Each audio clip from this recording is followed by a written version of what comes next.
Nenek moyang bangsa Indonesia secara turun-temurun telah menyebut Nusantara sebagai tanah air. Sebuah sebutan emosional yang lahir bukan tanpa makna, namun menyiratkan sebuah penegasan bahwa pulau-pulau dan perairan yang merekatnya adalah satu kesatuan bulat dan utuh yang tidak bisa dipisah-pisahkan.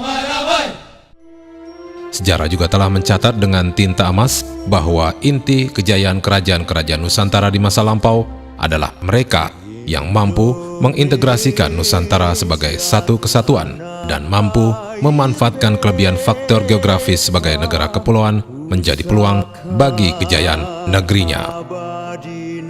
Faktor inilah yang akhirnya mengangkat kerajaan Sriwijaya dan Majapahit menjelma sebagai negara maritim yang besar, makmur, dan disegani di kawasan. Jalur-jalur perdagangan Nusantara mereka kuasai dengan ditopang oleh armada laut yang kuat, karakter dan aktivitas kehidupan masyarakat yang bernafaskan laut, serta kebijakan pemerintah yang bervisi maritim.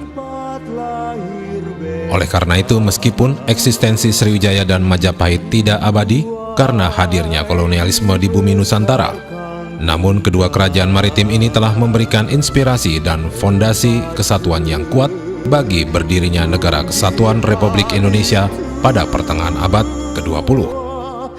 Ini membuktikan bahwa kesatuan Indonesia bukanlah warisan kolonialisme, tetapi diilhami oleh masa silam kerajaan Nusantara yang gemilang, sehingga kesatuan Indonesia memiliki akar sejarah yang kokoh dan terhormat.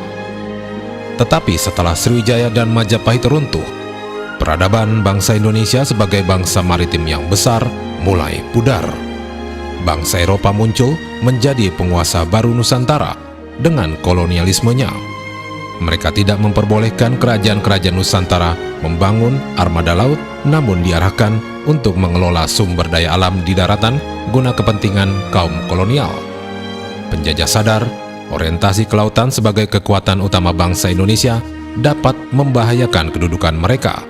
Oleh karena itu, harus dilumpuhkan. Bangsa Belanda melalui VOC menerapkan strategi pengendalian laut seperti bangsa-bangsa Eropa lain di tanah jajahannya, sehingga menurunkan semangat dan jiwa bahari. Hal ini juga berimbas kepada perubahan nilai-nilai sosial masyarakat Indonesia yang semula bercirikan kemaritiman menjadi kontinental agraris, yang pengaruhnya bahkan masih terasa hingga saat ini. Selama 3,5 abad menjajah Indonesia, Belanda mampu melemahkan pusat inti kekuatan bangsa yang bercirikan maritim. Pengaruh tersebut begitu kuat sehingga ketika bangsa Indonesia menjadi bangsa yang merdeka pada tahun 1945, bangsa Indonesia masih belum mampu kembali ke jati diri sebagai bangsa maritim. Mengembalikan kondisi natural bangsa Indonesia sebagai bangsa yang bervisi maritim bukanlah hal yang mudah, namun bukan pula hal yang mustahil. Karena kita adalah bangsa yang lahir dari rahim maritim. Kita adalah bangsa yang lahir di negara kepulauan terbesar di dunia yang memiliki potensi kelautan sangat besar untuk menjadi penopang utama peningkatan perekonomian dan kesejahteraan bangsa.